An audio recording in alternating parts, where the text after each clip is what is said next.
Have you ever noticed that summer vacation used to feel like one long adventure? You'd leave the house after breakfast, disappear for hours, and somehow your parents just assumed you'd make it home before dark. We had no cell phone, no GPS, no group text, just bikes, scraped knees, water hoses, and a whole lot of freedom. This week, we're looking back at the summers we survived and comparing them to the summers our kids are growing up with today. So stick around.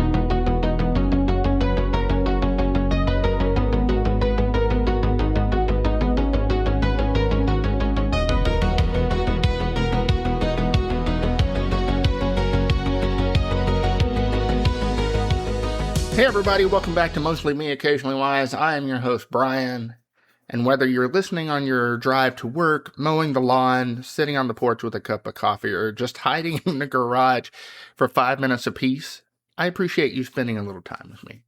Today we're talking about something that every generation has an opinion on, summer vacation. Now, I'm not talking about vacations where you book, flights months in advance. I'm talking about the kind of summers where every day felt like an adventure, and somehow your parents trusted that you survived until dinner time. Now, before anyone starts, thinking this is going to be one of those kids these days conversation, I'm just going to stop you right there. It's not. Every generation has a different childhood. Our parents thought we had it easy. We'll probably think our kids have it easy, and one day our grandkids will think that our kids have it easy. And that's just how life works. So today, it honestly isn't about deciding who had it better. It's about remembering what made our summers unforgettable. But before we get into today's topic, it's time for Dad Life Debrief. So if you're new to the show, Dad Life Debrief is an opportunity for you as the listener to join me outside of the radio airwaves as a dad, husband, family man, chaos coordinator, everything in between. And this week, a couple of things occurred. So recently, my daughter got herself an apartment. She's living on her own. I couldn't be more proud of her.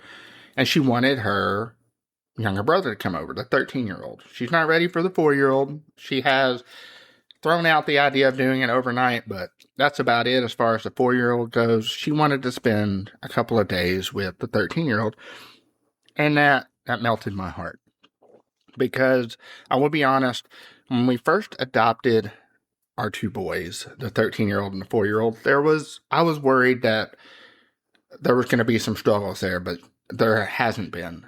She treats them like they have been her brother since birth, and it's an incredible feeling. Now, of course, when they went over there, they stayed up way too late. They ate a lot of junk food. My daughter ended up adopting a cat named Igloo. Welcome to the family, Igloo. But it just makes me feel good to know that my daughter has truly stepped up as a big sister and welcomed the boys in as if, they have always been there and, her whole life. It's incredible to see, because I know there are some families that struggle in that department, especially with siblings. But that hasn't been the case. So if you're listening, sweetheart, I appreciate you being an amazing big sister. Second of all, I have learned this week to never trust my 4-year-old with a tube of toothpaste. And let me explain. So my son has been brushing his teeth on his own. He loved playing with the toothpaste. He's got a Gravedigger toothbrush that vibrates. It makes it seem like it's cleaning. So he plays a lot of times with his toothpaste and toothbrush, and we have to correct him after a while. And there are times that I have to help him, because as much as he plays with the toothpaste, it tends to cake up around the opening of the toothpaste tube. So a couple of days ago, he was yelling for me to come to the bathroom. And of course, I was sitting on the couch with my wife, and we were enjoying the time together, and the bathroom's literally like 30 feet away, but I was comfortable on the couch. So I was like, why don't you come to me? And he explained what was going on, and I was like, hey, bud, just come in here. I'll help you put it on. Your toothbrush. And of course, he was like, okay, but it's going to be a big mess. And I didn't think anything of that phrase. And so he comes in there with his, Gravedigger toothbrush and his, toothpaste and hands them to me. He starts to slowly back up. And I notice this, but I don't think anything of it. And so I get the toothbrush and I'm starting to squeeze the toothpaste. And as I squeeze, water shoots out of the toothpaste tube and gets all over me. It gets in my drink that I have next to me. He falls to the floor laughing so hard. I mean, it's a joyful belly laugh. And my wife has lost it. She is laughing. I'm giggling. And at the same time, I'm like, man, I'm going to be super sticky because of this toothpaste. But I'm also thinking this is genius, especially for a 4-year-old to come up with this idea. Now, granted, it may have been something he saw on YouTube, but for him to pull it off with such believability, it was incredible. And he has become our prankster. He is pulling off little pranks here and there, and he does it with such, I don't know what the word is. He's so flawless at it. Like, you believe him 100% of the time, and you would think we'd learn by now, but I think it's because we're just so busy. And it's starting to become the busier time of year for us with soccer starting, t-ball, ninja classes and things like that. You just don't think twice about it. It's just become routine, especially with the toothpaste and the toothbrush, But he got me. It was great. It was incredible. It's a moment I'll never forget. I know it's a moment he'll never forget. So, lesson of the week for me as a dad is to never trust a kid with a tube of toothpaste, like, ever. Now, let's get on with the show. Let's talk about one thing that defined our summers. One word, honestly, and that word is freedom. The last day of school had come and gone. You've already talked with your friends about what you were going to do that night and the whole summer. You had it all planned out. You and your friends did. You walk through the front door of your home, you drop your backpack somewhere, you probably wouldn't find it until August. You grabbed your bike and you disappeared. There wasn't a phone in your pocket. Your parents couldn't check your location via Life 360 or whatever app. Nobody expected you to answer a text. You just went.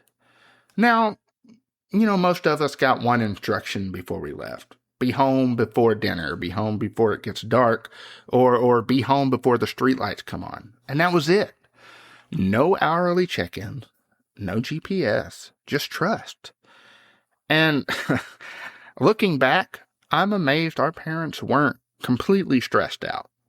Then again, maybe they were, and they just hit it better than we do now. So once we got outside, there wasn't much waiting for us, which meant we had to make our own fun. And this brings me to my next point. Entertainment was whatever we could imagine. Think about it. There wasn't any YouTube. There was no Netflix, no endless scrolling. If someone said, I'm bored, your friend didn't hand you a screen. They handed you a baseball glove, a football, or a bike. I mean, we built forts. We caught lightning bugs. We played basketball until dark. We made bike ramps that would make today's safety inspectors quit on the spot. Half the time, we spent longer deciding what to do than actually doing it. And somehow, those became the days we remember the most. I mean, there's something to be said for imagination. Today's kids have endless entertainment, and we had endless opportunities to invent it. I want to go back to the bike ramp, and I chuckled a little bit because there's one story that really stands out. My brother and I, we did this a lot. We lived out in the country, so safety was not a concern for us. And we would grab cement blocks and a piece of plywood, create ramps, go at high rates of speed just to see who would go the furthest. And we had a kid that lived down the road, Timothy. I'll never forget it. And he was my brother's best friend. And he was hanging out with us one afternoon. And we were jumping off the bicycle ramp. And my brother and I, we were pros at it. And Timothy was a little more skittish. And so we were like, hey, you get a good amount of speed, you'll jump pretty high. And he was concerned because to him, the ramp wasn't, the ramp was too high. And to us, it wasn't high enough. So we're like, hey, this is his first time jumping on this ramp. We really want to make it an experience for him. So we added like 2 or 3 more cinder blocks. And this ramp, no way. There was no way we should have done this.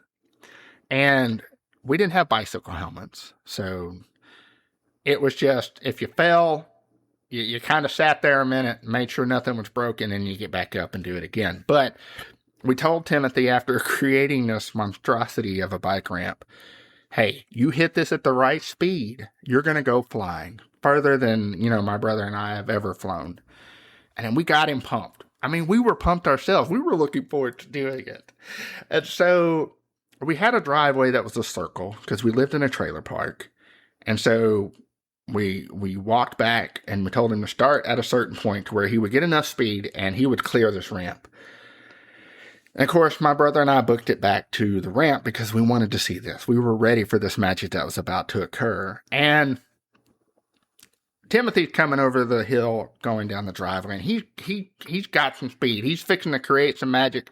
It was going to be an ET moment without flying over, trees and, in front of the moon. But he gets to the ramp, and I'll never forget this kid's face. Fear sets in. And what does he do? He decides to stop right at the edge of the ramp. Of course, when that happens, his momentum pushes him forward, and he face plants onto the ground on the other side of this ramp. And my brother and I start laughing. Because back then, we didn't check to see if you were okay. We were just, you lost it immediately.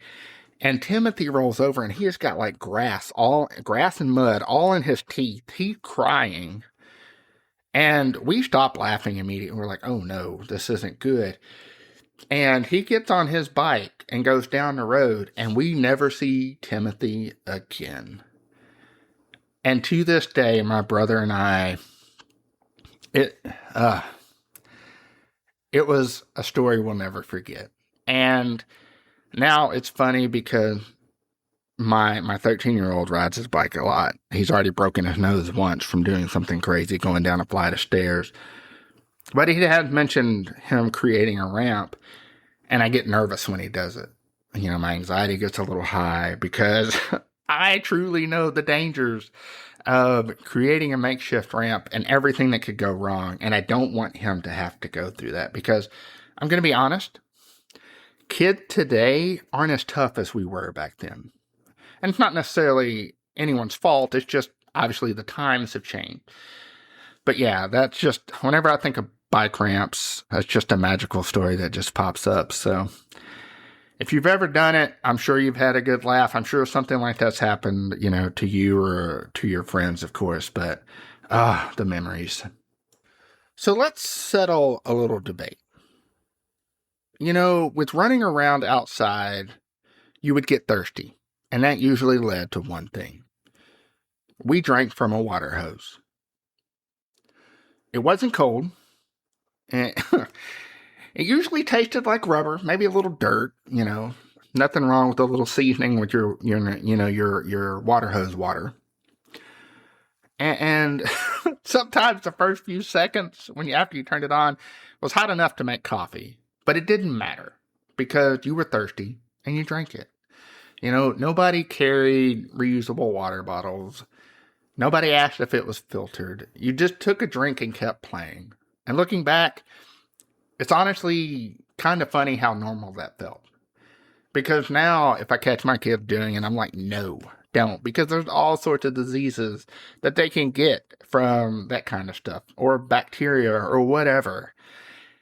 And of course, when I was a kid, I didn't think about that kind of stuff. I was thirsty. I needed something to drink so I could go jump off this makeshift ramp or laugh at somebody that wussed out at the last second. And it's, like I said, it's just funny how normal that felt to us back then. But now as parents, we're just like, no, dude, do not put your mouth on the water hose because I know the dangers of it. But, with as normal as that felt, there was another thing that changed along the way with us growing up. And that was honestly summer itself.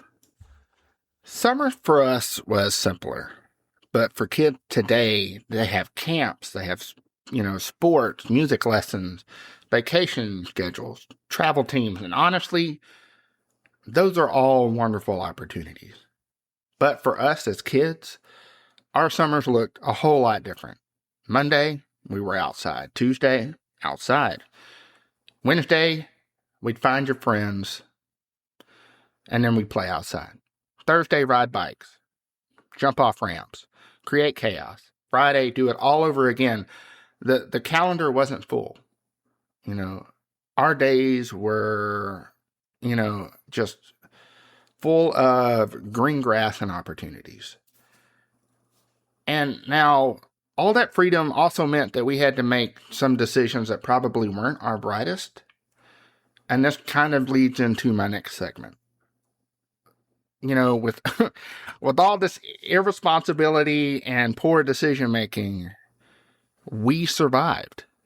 Like I said, we survived the homemade bike ramps, riding in the back of pickup trucks, walking miles, to the convenience store with $3 just to get, a soda and some candy. Of course, everything was a lot cheaper back then. We were exploring woods that we honestly had no business exploring. Climbing trees that looked a whole lot shorter from the ground, playing football without helmets. And looking back, it's amazing how we survived some of the things we thought were completely normal. And although, let's be honest, our parents probably still don't know half the stories of the things we've done, and honestly, maybe they never should. Riding in the back of pickup trucks.